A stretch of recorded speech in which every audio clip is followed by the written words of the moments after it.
School Healing Project. Okay. Basically, we have two questions for you. First question is, why is a U.S. human rights network or movement important to your work? Well, the status of indigenous peoples in the U.S. is one of colonialism. We're being actively colonized by the U.S. government, and the human rights framework is important because human rights are understood as those rights that a state cannot take away.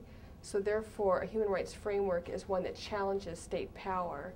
And because Native peoples are such a small minority of the population in the U.S., it's very important for us to be in coalition with other peoples who see the importance of challenging U.S. state power. Okay. Second question. Tell us about a way or a story on how you use the human rights framework to move your work forward. Well, the Boarding School Healing Project adopted a human rights framework. I've been involved in the anti-violence movement for about 17 years, particularly focused on issues of sexual violence in Native communities.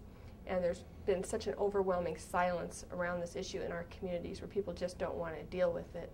And in a large part, the reason they don't is because the sexual abuse is a legacy of boarding schools where Native peoples were taken from their homes and forced to attend these Christian boarding schools where they were routinely sexually and physically abused.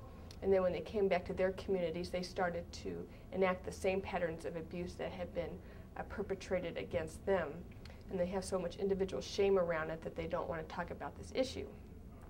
So we frame the Boarding School Healing Project as a human rights issue because according to international law, the U.S. is mandated to address the continuing effects of human rights abuses.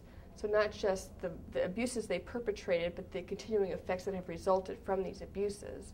So therefore, the U.S. has a responsibility to say fully fund substance abuse programs, anti-violence programs, etc., and not to defund them when it's inconvenient, because these are all the colonial legacies that we are suffering as a result of boarding schools. And then this also became a way of educating Native peoples about the issue of sexual violence, because we were able to say that this sexual violence is not because we're dysfunctional and because of just simple interpersonal patterns of abuse, but it is in fact the continuing effect of human rights violations perpetrated by state policy. So it is not something we need to be embarrassed or ashamed about, but recognize how it's part of this colonial legacy.